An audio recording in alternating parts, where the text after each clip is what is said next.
very nice to see you all here, and I hope this becomes a regular occurrence to see so many councillors at our Cabinet meetings. I'm Councillor Andrew Jeffreys, and I'd just like to remind everyone present that the meeting is being live streamed and recorded for publication on the Council's website. Can I ask for apologies for absence, please? No apologies. Thank you. Minutes of the meeting. Councillor Carter. Thank you, Leader. Under declarations of interest, it says Councillor Spate commented that he did not think Councillor Carter or Councillor Coxall agreed to the recommendation for the last item. Now, to my knowledge, Councillor Spate did not identify myself and Councillor Coxall. He may have pointed or something, but I certainly didn't see it, and I don't know why our names have been written there, because I would have clarified that I did indeed agree to the recommendation. Thank you, and I think also I confirmed that the full Cabinet agreed to the recommendation. Can we get the minutes amended, please? So, with that amendment, do I have approval for the minutes? Please. Thank you. I've not received any urgent items of business, so move on to item 4. Does anyone have any declarations of interest to make?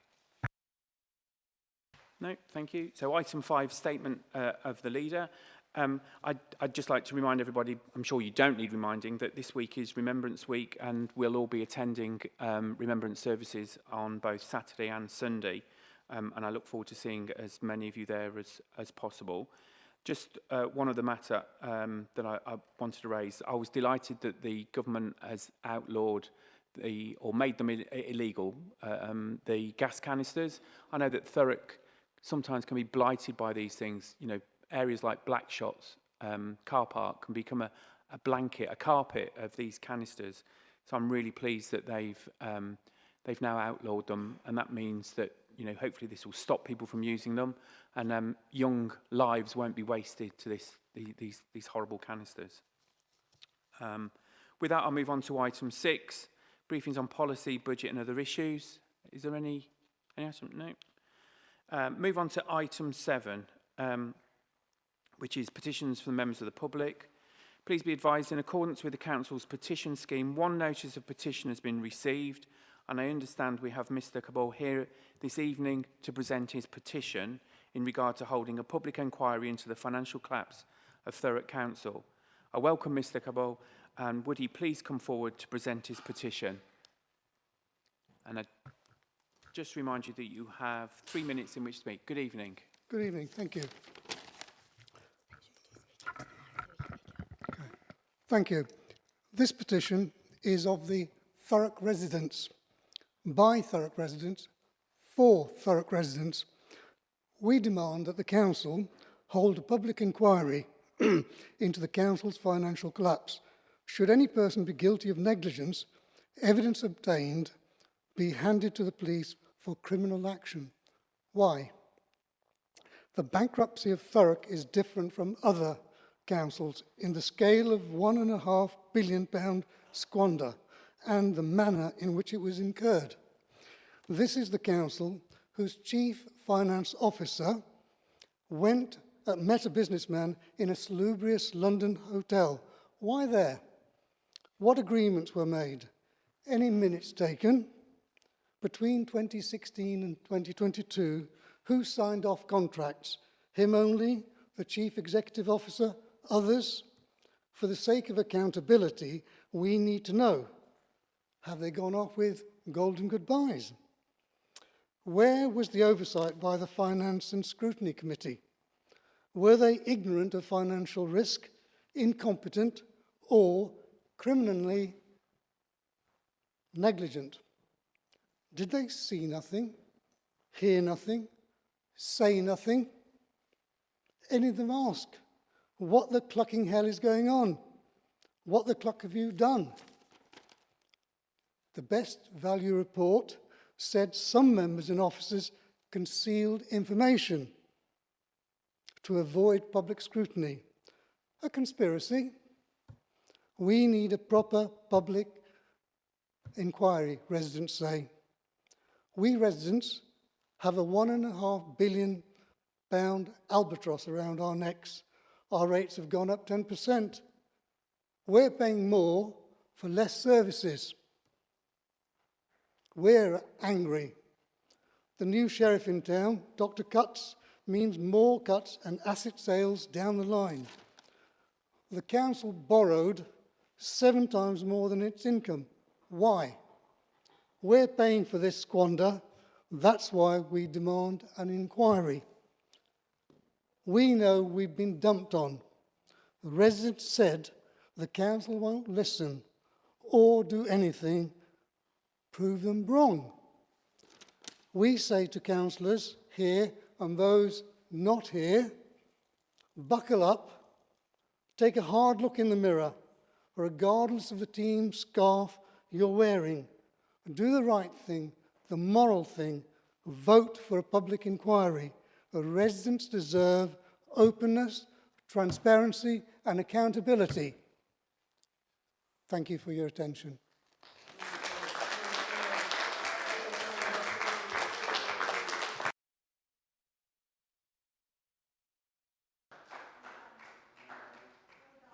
Councillor Snell, would you like to reply? Yes, thank you, Leader. And thank you for the presentation of the petition. We'll get all the signatures verified, but you do raise some points there which obviously have been levelled at us since this council fell into the problems it's having at the moment. But we'll look at the petition and we'll give it due regard, and in good time we'll come back with our response. Thank you. Thank you, Mr Cabral, for your petition. And as Councillor Snell said, we now need to verify in accordance with our constitution, and we'll be in touch once this has been completed. But thank you for your petition and for your truly heartfelt words. Item 8, which is questions from non-executive members. Councillor Spate, I believe you have a question to the portfolio holder for finance. If you could read out your question, please. Yes, I can. Is the portfolio holder for finance completely happy that a robust process has taken place to ensure that Thurrock Council gets best value from its pending commission to PwC, and that PwC have delivered value for money in work they have already carried out for the council? Councillor Snell. Thank you, Leader, and thank you, Councillor Spate, for your question. As the original report makes clear, the Council has assessed this procurement against various options: in-house, external and hybrid, and then where to go to market or to utilise a framework, and we then assessed the level of support needed to ensure a best value approach. It is securing a £5.25 million worth of recurrent savings in 24-25 and starting to build up to 25-26 also. It is also securing focus on cross-cutting savings, which are generally more challenging, and supporting managing budget savings and change at pace. Fundamentally, the work is essential at the start of what will be a series of challenging budget rounds in order to benefit early from good practices. In addition, it should be noted that the PwC proposal offers a 10% discount from the published framework rates and would therefore represent the most economically advantageous solution to the Council. Thank you, Councillor Snell. Councillor Spate, do you wish to pose a supplementary? I do, thank you. I'm delighted that you're confident that things are going to work out. With regard to things working out and a good job being done, could you share with councillors the amounts that have been paid to PwC for the 2 contracts for work carried out in July, August and September, and explain exactly what it is they were working on? Yes, I haven't got the precise figure, but I think both the contracts were around £170,000. And what they were doing, we had a series of workshops with the senior leadership team to shape future high-level strategic operating model for the council. They documented the outcomes of the discussions for a future strategic operating model, and they produced a summary document for wider discussion and further iterations of that. They brought in evidence from elsewhere to assess wide-ranging service volumetrics, for example, performance and productivity data. They identified tangible opportunities for improvement across all directorates and they established service areas which should be higher and lower priority areas for the operating model changes. They also provided check and challenge for existing Thurrock Council business cases to establish any further opportunities for improvement and financial savings, and they identified and documented savings opportunities which services could then take forward in both 24-25 and 25-26. These would then need to be built out as full business cases, and they also calculated the benefits associated with change opportunities and the plans for delivery, and supported with areas where the council previously had challenges in documenting financial benefits and plans for delivery, for example, transformation of customer contact management. Thank you, Councillor Snell, and thank you, Councillor Spate, for your question. Question 2 is a question to me, and that's from Councillor Spate as well. Would you like to read out your question? Yeah, sure. In light of the call-ins being submitted tonight and their subsequent management going forwards, are you satisfied that the process in place to appoint senior management is robust and effective and gives the council the very best opportunity to recruit the best available people to senior posts? Thank you, Councillor Spate.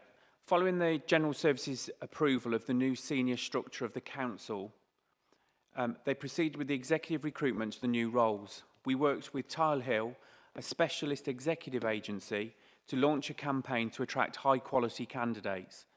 Tile Hill were briefed on the council's requirements by the Chief Executive. The themed candidates focused on the strategic narrative of the council's ambition and included a microsite-themed adverts in local government press and a webinar. The campaign attracted a high level of interest, and in the terms of quantity and quality of candidates, Tile Hill provided a long list of candidates which were reviewed by commissioners and senior officers. The final long list was agreed, with those selected going forward for a technical assessment with external specialist experts in the field along with Tile Hill representatives. Following the technical assessment, Tile Hill recommended a shortlist to the General Services Committee and commissioners to consider, which resulted in a final shortlist being agreed.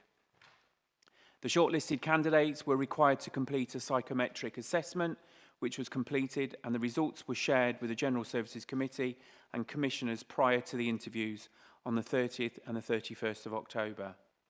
On these 2 days, all candidates were required to attend 3 panels. The first one, a stakeholder panel, which comprised of members from all political parties, any relevant stakeholders, and chaired by a member of SLT. The second was a work panel force, which comprised a cross-section of staff, including representatives from our staff networks, trade union colleagues, and a range of staff across the workforce. And then the final interview was with the General Services panel, which comprised of members, that is the leader, the deputy leader of the council, the leader and deputy leader of the opposition, and commissioners, including the Chief Executive. The outcome of this selection process resulted in the General Services Committee recommending the appointment to each of the senior roles. I consider the process to have been robust and appropriate and representative of the best practice at this levels. Commissioners also, in their comments, commended the process. Do you have a supplementary, Councillor Spade? I do. I asked the question because on the council at the moment we have at least 2 interim directors making massive decisions that will have huge influence on the future of the borough. And yet they weren't judged competent enough even to make the shortlist for the permanent replacement. We have directors working for the council who have been dismissed by the CEO, remaining at their desks, making decisions. And we even have a councillor who accepted the blame for the financial catastrophe that the council suffered, now appointed as part of the watchdog holding the council's decision-making to account. They could talk about the fox guarding the hen house. Do you really believe that the integrity of this administration and its capacity to oversee an effective and fruitful recovery plan is good enough when the clear perception of the public is that you are just rearranging the deck chairs on the Titanic while reserving places for a select few in the lifeboats?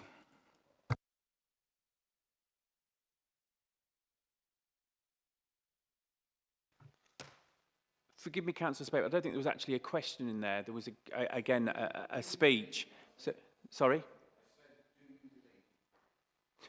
Okay. Do I believe? Well, I think from my first answer, I made it clear I don't.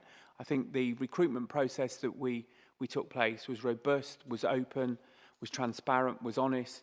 If I'm honest, the discussions that the General Services Committee had after all the stakeholder panels had met and they fed back their information, everyone agreed with what was said.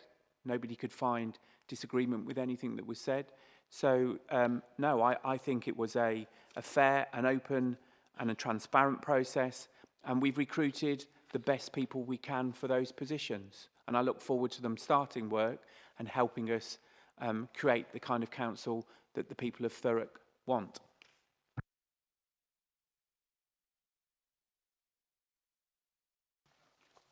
Item 9, I'm not aware of any matters referred to the Cabinet for consideration by the Overview and Scrutiny Committee. Item 10, which is the call-in to support the Council's budget process, decision 110676. At this point, I would be asking for the Chair of the Corporate O&S Scrutiny Committee to actually present his report. So I'm rather disappointed to see that he's not actually here to present that report. I attended that meeting and I was pleased that there was a robust and honest and frank discussion about this call-in, and I was looking forward to hearing from the chairman of that committee what they actually decided so that my Cabinet colleagues could hear. So very disappointed that he's not here. I am pleased that Councillor Gledhill is here to present a minority report, which he asked the chairman's permission for at the time. It was given. So I would like to give Councillor Gledhill the opportunity now to inform Cabinet of the minority report. I have got some notes here that I'll read out afterwards, but like I say, it's not a report, it's just notes from the committee. Councillor Gledhill. Excuse me, thank you, Leader, and thank you for hearing this minority report, which is brought under Part 6.2 of the Overview and Scrutiny Procedure Rules. And especially where the Scrutiny Committee cannot agree one single final report to come back to Cabinet. Having been part of that meeting, the call-ins were made, listing the reasons for the call-ins being due consultation, not done within line of the Council strategy, proportionality, consistency with the budget framework, due regard for individuals and communities, presumption in favour of openness, clarity of aims and desired outcomes. I have checked with colleagues that also didn't agree with this particular call-in relation to the work with PwC, and they have given me their confirmation. As set out in the report in front of you, I, and indeed now other members, felt that the answers to the questions of why was this report not at the last Overview and Scrutiny Committee, and why was there a need for urgency for the Cabinet in the first place, I feel these were fully answered by the Cabinet member or the officers supporting him. I feel that the answers given made clear that the decision was in favour of openness and the reasons for the urgency were valid. This also would mean that the ability to consult on this type of contract would not have been possible. The Cabinet members, officers and Commissioning Chief Executive made compelling case that this was not just spending £800,000 to find over £5 million worth of savings, but to skill up and empower staff to identify savings, transform the services and implement those savings in a way as to minimise the impacts of residents. Not just those savings for the coming year, but also for future years. I expressed at the meeting that Thurrock has a history of having savings presented to them, the same savings presented to them year on, year out, and either they weren't fully implemented or were done to the service, not with the service. I feel that the clarity of outcomes, as presented especially by the Chief Executive Commissioner, showed due regard for individuals and communities going forward, and indeed a clarity of the reasons for the decision. Indeed, having worked at other local authorities who have undertaken similar contracts, I do know that these services are not cheap, but provide a legacy of skills that will better help the council deliver going forward. Whilst it's not possible to put a monetary value on that skill set, it's not readily available across the whole of the council, so that aspect of it would add depth to the original decision and indeed the contract value itself. It was mentioned that the council could bring anyone into reduced budgets down to match the spending ability of the council, but that could easily result in the services just being slashed. I echoed that thought, making clear that the cuts were made to the environment team pre-2016, as example, had left the council with no operators, no equipment, no street cleaners and no enforcement team, something that should not happen again. As such, I feel the decision is proportionate to the outcomes expected. With the reasons above, I feel that it meant that the decision was made in line with the council's budgetary framework. So with this, I feel that it is right and valid. The reasons stated for the call-in had been answered at that meeting, and that the call-in should be rejected. As this was not the outcome, with the chair having to use his casting vote to force this through, I felt it necessary to submit what I believe is the first minority report in relation to a call-in at Thurrock Council. Thank you. Thank you, Councillor Gedhill. Cabinet, you do actually have in front of you, but for the record and for those in the public gallery, I intend to read out the highlights of the report. The committee agreed to accept both call-ins and refer back to the Cabinet. The committee asked Cabinet to reconsider the decisions based on the consistency with the Council's budget framework. The committee arrived at this decision based on the evidence to suggest the Cabinet report was prepared with short notice and not placed on the forward plan to allow for proper scrutiny. The committee wanted assurances that there would be a planned approach to use of PwC and that the expenditure was justified and proportionate.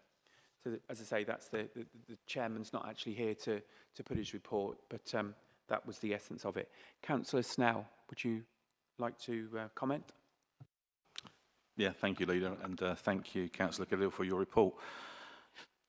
I think Councillor Gedhill summed it up quite well. I think on the night that there were sufficient explanations given as to the reasons for this report coming forward. Indeed, I think one of the last questions asked was of the Chief Exec as to whether that delaying this report would cause serious problems for the authority, and the answer indeed was yes, it would. So I think there was plenty of things there on the night that would suggest that the committee made a decision which could be challenged at best. I'd just like to just check one thing with Councillor Gedhill. Councillor Gedhill, what would be your assessment of an ED2 normally? Would that normally be going through, in your opinion, through to an ONS committee? No, from experience with an ED2, once it goes through the process, which is the leader signing it off in conjunction with relevant members, that it would normally have been done and dusted and gone through for approval at that point. So for it to go to overview and scrutiny as a report that was a matter of urgency is quite rare. Thank you for that clarification, Councillor Gedhill. No, as I say, I think I agree entirely that these reports should be called in if that's the way that the opposition for that. That's absolutely fine. I have no problem with that process. And I think we also agreed on the night that the process would be different going forward for these kinds of issues anyway, and there will be much more prior sight of these kinds of decisions. So, the upshot being is that I am fully happy with the report going forward as originally written. Thank you, Councillor Snell. Would any other member wish to speak? No.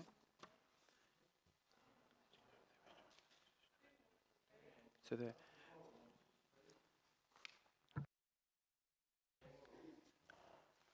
I'm aware that a councillor in the public gallery wishes to speak, but just for clarification, the opportunity for councillors to speak was actually at the ONS. That's where it was debated.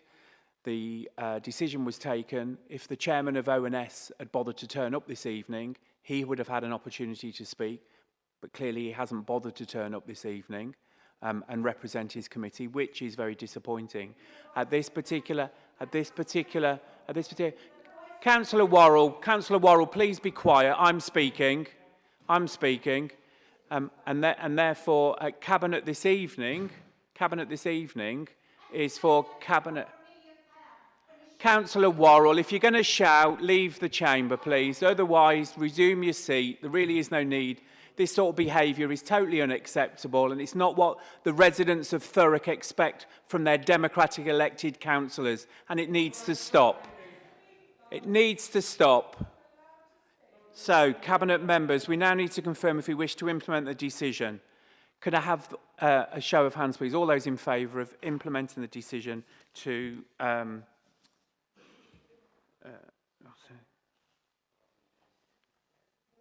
continue to engage with PwC?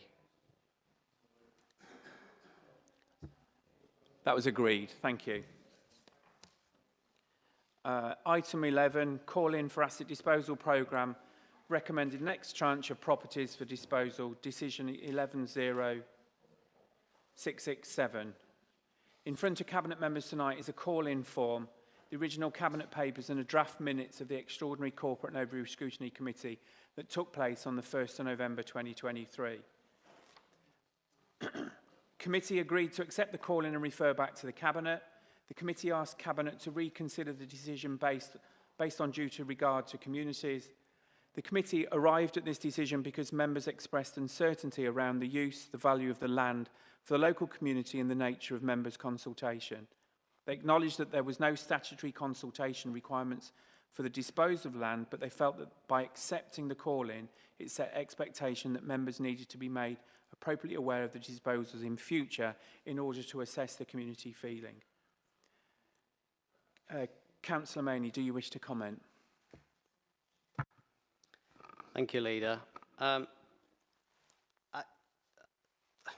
got to say, I mean, I attended PTR and I spoke to the committee at the time, and I don't doubt that the call-in was well intended, and the councillors who spoke, the ward councillors who spoke to the call-in were motivated, I've no doubt, by a genuine concern for their ward and their residents. But I was confused as to the grounds for the call-in, and I'm no less confused now, and I'm slightly confused as to the committee's decision to uphold that call-in and refer it back to us.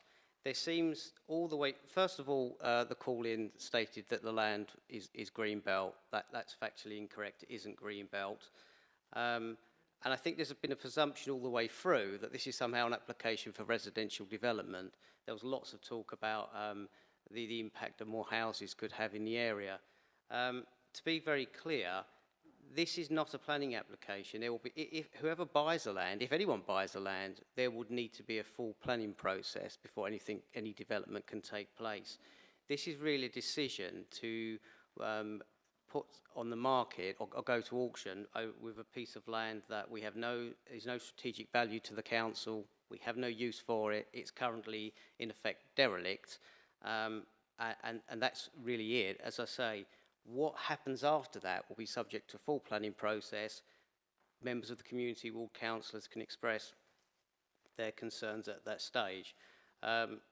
So, with all due respect, I'm still mindful of what was said at committee, but I cannot recommend to Cabinet that we do anything different than seek to dispose of the land. We have acknowledged that councillors need to be notified in the future of assets as we seek to dispose of them, and I fully support that. That's something that's already been agreed. There should be transparency. We've been asked to consult the community, and again, I'm not really sure what we would be asking of the community. I mean, there's some suggestion that it's used for recreational activity. It may be, it may not. I find that difficult to believe because it's at least partially fenced off and very overgrown. But even if people are using it for recreational activity, that's not its designated use. It is essentially a piece of white land, as I say, with no strategic value that we should, regardless of the council's financial situation, should be seeking to dispose of. Council shouldn't hold on to assets they simply do not need when there could be a capital receipt at the end of it.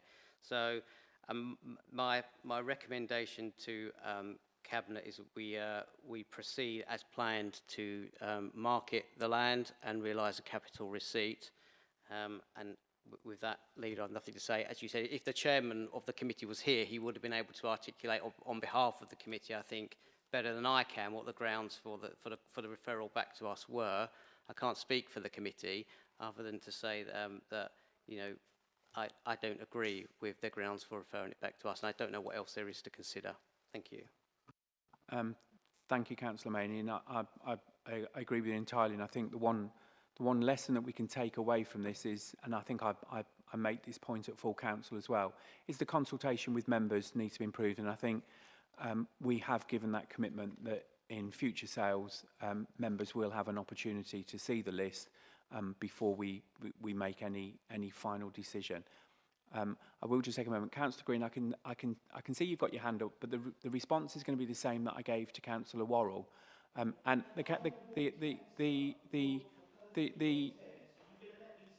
response, Councillor Green, if you want to be thrown out the chamber and that's what you're doing, so you get a headline in the paper, continue. But it's not. The rules are quite simple. I'm following the Constitution. The Constitution is quite clear. It's quite clear in what we should do. You don't have the opportunity to speak here. But what I would say to both you and Councillor Worrell, that perhaps if you'd have picked up the phone or popped into the office and actually spoken to me about wanting to speak this evening, we might have actually been able to come to some arrangement. But you didn't. You've turned up, you're shouting in the public gallery, looking for the headline in the newspaper. So no, we're moving on. Councillor Green, shush. Shush, be quiet. Otherwise I'll ask you to leave. Leave, Councillor Green, please. Well then, be quiet. We carry on the business. Do I have agreement by cabinet? Councillor Green, there's full transparency. We're all here now, so it can't be any more transparent. I'm not going to continue this argument. Please. Yeah. Councillor Green, perhaps if you'd have turned up an ONS where you'd have had the opportunity to speak, you could have done. But I'm not going to continue with this conversation. Cabinet, do we have agreement that we continue with the disposal of that? Could I have a show of hands of those in agreement, please? Thank you. That's agreed. We're now moving on to item 12. We're now moving on to item 12, which is London Gateway Logistics Park Development Order. Could I ask Councillor Maney to introduce his report, please? Thank you, Chair. You and I had the pleasure of visiting...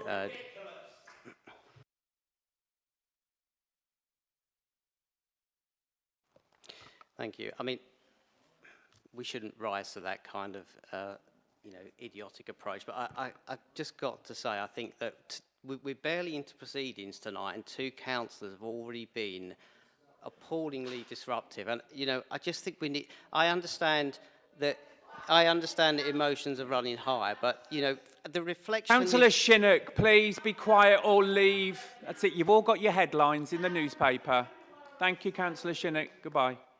Councillor Maney. How choreographed. I just think we need to remember, there are members of the public watching the proceedings tonight, and I think it sends an appalling message when elected councillors behave in this manner. It's simply inexcusable. Back to the matter in hand, Leader. You and I visited... Sorry, there's mumblings from the public gallery still.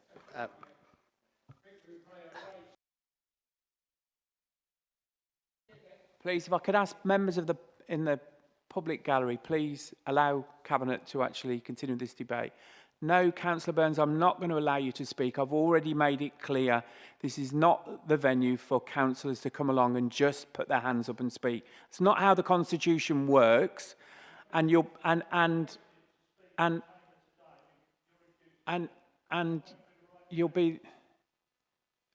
I mean, some of us would think there's an orchestrated campaign this evening to disrupt Cabinet, wouldn't you?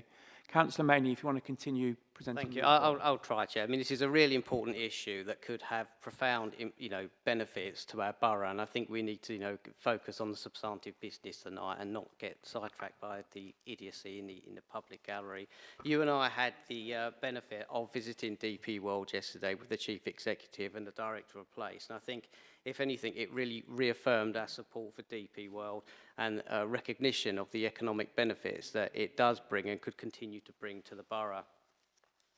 So that the port can continue to grow and expand and contribute to the regeneration of Thurrock, it's right that we have the right planning apparatus in place. It's agreed that a local development order is the right way of ensuring development and ensuring growth of the logistics park. That basically simplifies the process and it negates the need for a series of individual planning applications, which can be confusing and cumbersome and also very costly. Since 2013, the logistics park has developed in accordance with a local development order. That's due to expire this month, and the council has been preparing a new order. Can I just wait for the public gallery to clear? I'm mindful that people at home who have an interest in this can't hear anything over the nonsense there.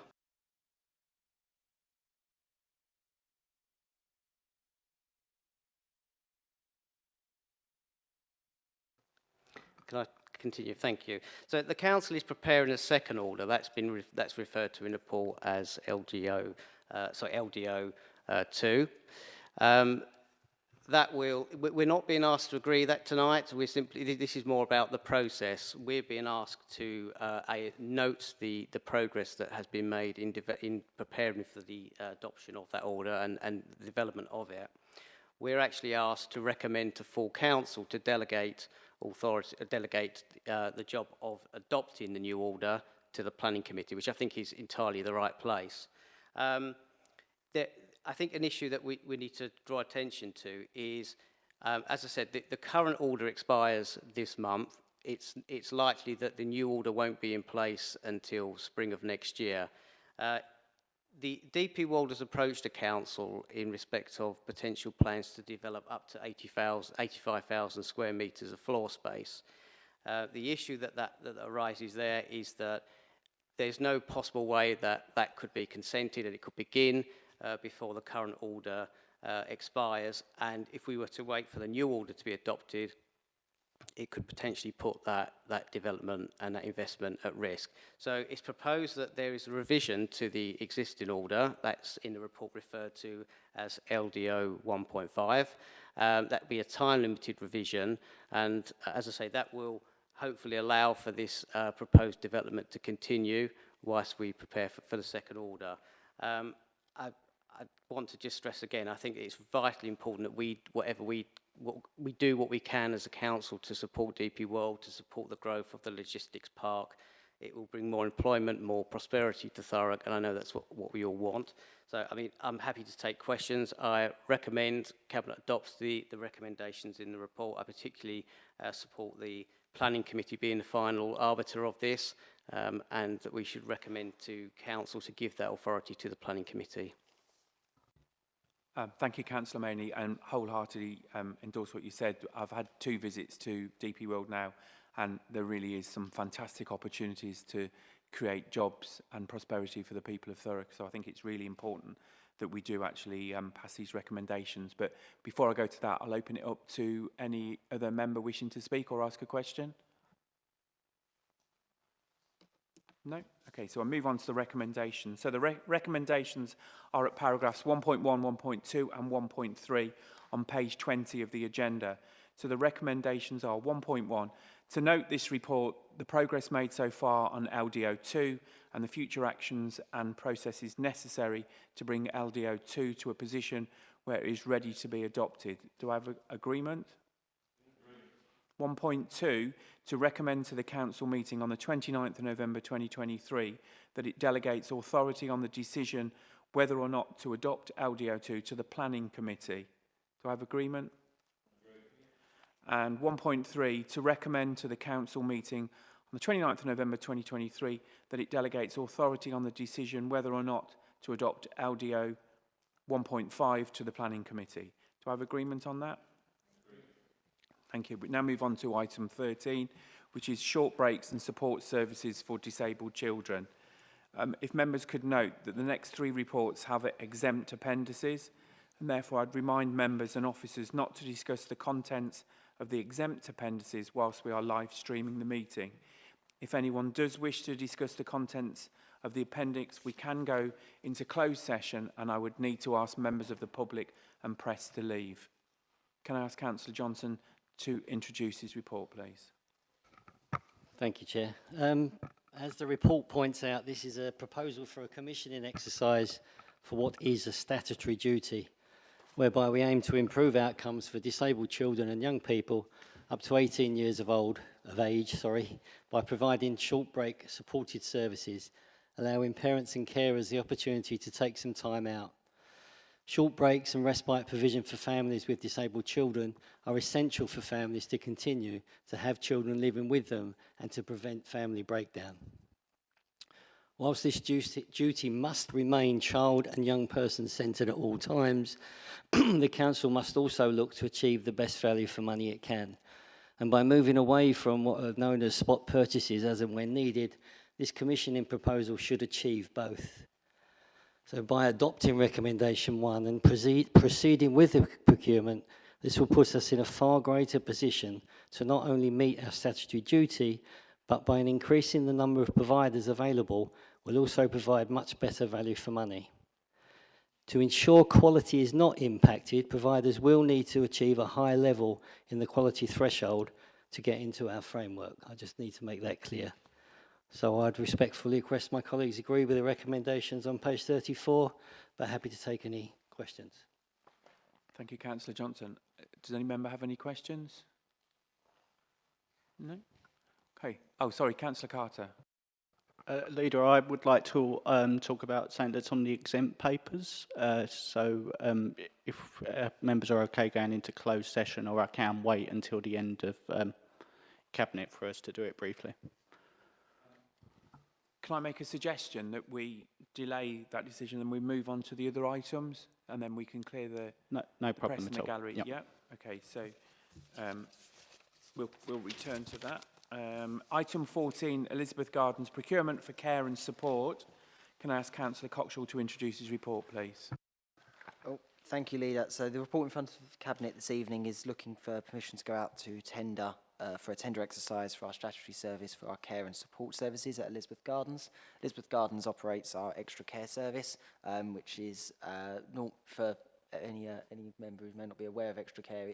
It's that step in between before residential care. It enables residents to actually remain independent longer, and it really gives them support both to live in their own home or with additional support around them if needed.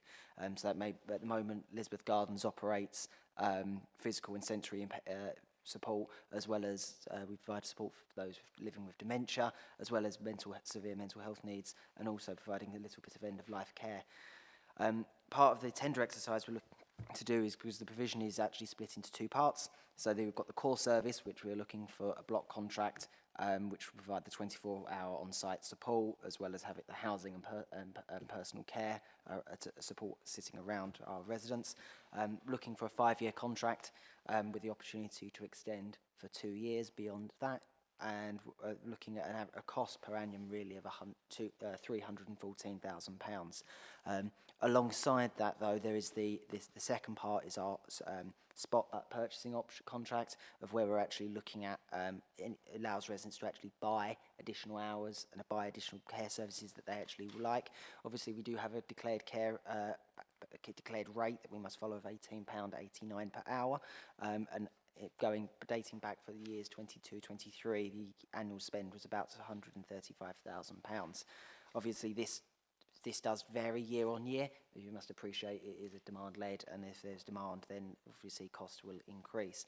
Likewise, to mirror that, we are looking to do another 5-year contract with the option to extend for a further 2.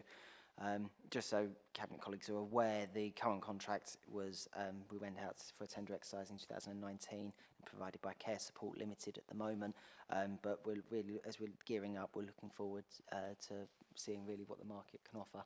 But of course, I'm more than happy to take any questions from Cabinet. Thank you, Councillor Cockshaw. Does any member wish to comment? No? So we're happy to go for the recommendations, which is recommendations, they can be found on pages 50 to 51 on the agenda.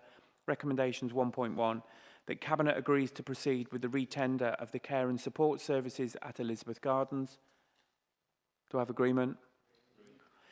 1.2, that the power to award the contract be delegated to the Executive Director of Adults, Housing and Health in consultation with the portfolio holder for Health, Adults, Health, Community and Public Protection, This will allow a sufficient window of time between contracts award and the contract commencement, during which the necessary contract handover actions can take place to ensure a smooth and effective transition to the new services. Do I have agreement? Thank you very much. So now moving on to item. Sorry, Leader. I'm sorry, we're just confirming that people are agreeing, so we're having to lean slightly. I'll get a show of hands next time. Item 15, procurement of housing contracts for works through partnership model. Councillor Johnson, would you like to introduce the report? Thank you very much, Leader. There's a lot of pages here. I do hope you've had a chance to read it all, because it is a very exciting report. The Council's facing many unprecedented challenges in its responsibility as a social housing landlord, which include increasing regulation, increasing standards of customer care and tenant satisfaction, and of course budgetary pressures to achieve value for money. The Social Housing Regulation Act intends to deliver transformational change for social housing residents by setting out measures to ensure social housing is safe and making it easier to know how social landlords are performing by increasing transparency and accountability. After the death of the 2-year-old Awabishak in December 2020 from exposure to serious mould in his parents' social rented home, the Act, now known as Awab's Law, embodies new requirements for landlords to address hazards such as damp and mould within a fixed period, and the proposals contained within this report will enable the consolidation of all housing work contracts, including reactive repairs, major planned capital works, and all compliance-related works to fall under a single supplier. This approach will mean a single supplier can better drive efficiencies and value for money in the delivery of all works to the council and its residents, and at the same time ensuring a better experience with a single point of contact for the resident. The proposal will also offer better coordination of multiple work streams with the introduction of a user-friendly technology to report and track repairs. A single supplier will also enable the tying together of reactive repairs work streams and major capital works programs, so that over time, repairs demand should diminish as residents receive works that improve the overall physical conditions of their homes. The single point of contact for residents will embed excellent customer care, which should in turn make the complaints handling a fairer and quicker experience. With contractors' KPIs more aligned under a single supplier, this will make the compliance a lot easier to monitor and to understand. For the council, a new team will be responsible for overseeing and monitoring the contractual arrangements as part of the partnership model, and this team will also lead on embedding an actual cultural change in housing services towards a more enabling authority, moving from a transactional relationship to a more meaningful relationship with residents. And of course, there are significant savings within this. So I would ask colleagues to agree to the recommendations on page 73, but obviously happy to take any questions. Thank you, Councillor Johnson. I think it's really important that we get the right contract in place to look after our housing stock, because we've got an obligation to make sure that the tenants, the residents that are living in these houses, when they've got issues or concerns about repairs, they're dealt with, immediately. The repairs are carried out so that they can live in, at the end of the day, nice accommodation. So I think it's absolutely essential we get this right. Does any other member wish to comment? Councillor Cockshaw. Thank you, Leader. It's more of just further endorsement of this. I think it's really important that we do get this right. It's really exciting to actually see how we are looking to develop this partnership model that we've adapted other areas of the council, but bringing it into housing as well, and really seeing that change of becoming an enabling authority. I think hopefully we're giving enough time for when we do eventually find a partner for this, and actually it should be have some really good conversations about how do we transform our services.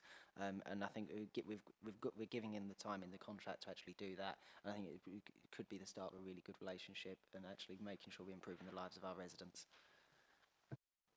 Yeah. Any other member wishing to comment? Sorry, did you want to come back on that? Okay. Okay, we'll go to recommendations then. The recommendations which can be found on page 73 of the agenda Recommendation 1.1, approve the recommendation set out in this report to procure a housing works delivery partner for a period of 10 years with an option to extend the contract by 5 years plus a further 5 years after the initial 10-year period, subject to performance and funding. Do I have an agreement? 1.2, approve delegated authority for the award of contract for the Housing Works Delivery Partner to the Executive Director of Adults, Housing and Health in consultation with the leader, portfolio holder, commissioners and Section 151 officer. Do I have agreement? 1.3, approve the recommendation set out in this report to procure an assurance and audit partner for a period of 10 years with an option to extend the contract for a further 5 plus 5 years after the initial 10-year period, subject to performance and funding. Do I have agreement? 1.4, approve delegated authority for the award of contract for the assurance and audit partner to the Executive Director of Adult Housing Health in consultation with the leader, portfolio holder, commissioners and Section 151 officer. Do I have an agreement? Thank you. We now propose to move into closed session, but I believe that the only people in the gallery are in fact councillors. They're all, no, in the public gallery, so they can stay. Yep, okay, so we're now going to go into a private session. Councillor Carter, you had a... Who? Yeah, so welcome back to the public. We're now going to the recommendations for item 13, which can be found on page 34 of the agenda. So recommendation 1.1, that Cabinet approves proceeding to the tender for provisions of short breaks and support services for disabled children with a term of 4 years. Do I have an agreement? 1.2, that Cabinet agrees to delegate authority to the Corporate Director of Children's Services in conjunction with the portfolio holder for Children's Services and Housing to award contracts following completion of a tender process. Do I have agreement? 1.3, that due to the nature of the services being procured, Cabinet agrees to delegate authority to the Corporate Director of Children's Services in conjunction with the portfolio holder for Children's Services and Housing to directly award contracts without competition in the following exceptional circumstances. The individual placement cannot be made under one of the contracts awarded as part of this tender exercise, and the purchase is required in order that the Council may meet its statutory obligations. Do I have agreement? Thank you.